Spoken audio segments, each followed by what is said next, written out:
আসসালামু আলাইকুম সবাইকে। আমি জাহিদ, আমেরিকার ফ্লোরিডা স্টেটের মায়ামি শহর থেকে বলছি। সাধারণত এই যে আমাদের এই ব্যালকনি প্রতি মাসেই আমি ক্লিন করি একবার হলেও। রমজান আসার কারণে ক্লিন করা হয় নাই প্রায় 1 মাসের মতো। তো গতকালকে আমি ক্লিন করেছি এই ব্যালকনিটি, যেহেতু আমার ছেলে এখানে খেলাধুলা করে, সে প্লে করে, সেজন্য আমি ক্লিন করেছি। তো এইখানে এটা হচ্ছে ফোমের মতো একটা ম্যাট দেওয়া ফ্লোরে, কারণ এটার মধ্যে আমার ছেলে গড়াগড়ি করে। সে যখন গড়াগড়ি করে সে ব্যথা পায় না, সেজন্যই গতকালকে আমি এইগুলো সব এইখান থেকে তুলে নিয়ে তারপর ভালো করে আমি এইটা মানে ঘষা মাজা করে ধুয়ে আবার এই জায়গায় ফিট করে ফেলেছি। এবং ফিট করার পূর্বে এইটা যখন তুলে নেই, পাকাটাও আমি পরিষ্কার করে ফেলেছি।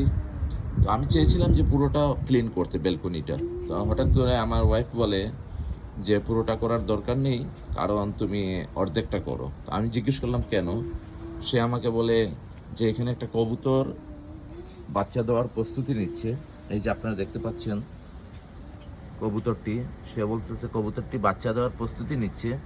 তো তুমি যদি পুরোটা ক্লিন করে ফেলো, সে আর এখান থেকে চলে যাবে এবং সে বাচ্চাও দিতে পারবে না, আর যে ডিমটা নষ্ট হয়ে যাবে। সে কারণে আমি আর পুরোটা করি নাই, আমি অর্ধেক করেছি। সত্যি কথা বলতে কি, আমি যতটুকু জানি যে পুরুষদের থেকেও মেয়ে মানুষদের পশু পাখির প্রতি ওদের একটু ভালোবাসা অন্যরকম থাকে। এটা কিন্তু বাস্তবতা।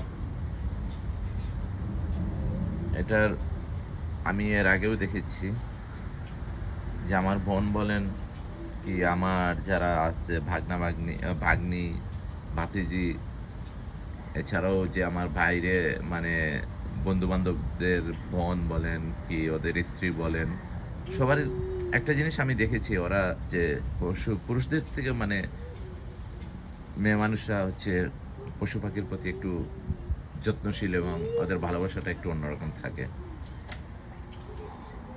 আমি তো চেয়েছিলাম যে যা আছে সব ক্লিন করে ফেলতে। আমি এটা দেখি নাই অবশ্যই। তো হঠাৎ দেখি এইখানে, আমি জিজ্ঞেস করেছি কতদিন থেকে সে এখানে। সে নাকি এখানে সপ্তাহখানিক থেকে এই যে শুয়ে আছে।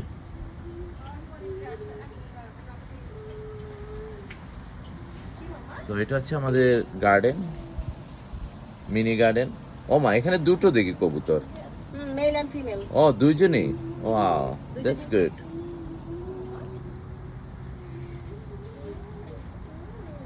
ও, এখানে দুইটি, ওরা স্বামী স্ত্রী, মানে এটা ওদের এখন বাসা। ভালোই, খারাপ না। তো এইটা হচ্ছে আমার ওয়াইফের হাতের লাগানো ক্যাপসিকাম।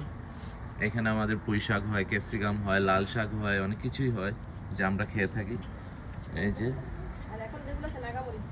হ্যাঁ, এখানে নাগামরিচের গাছও আছে, অনেক কিছুই আছে। তো সবাই ভালো থাকবেন, দোয়া রাখবেন আমার জন্য, আমার পরিবারের জন্য, সবার জন্য, এবং সুস্থ থাকবেন। আর এরকম ভালো ভালো ভিডিও পেতে হলে আমার পেজের মধ্যে লাইক কমেন্টস দিয়ে থাকবেন। ভালো থাকবেন। আসসালামু আলাইকুম।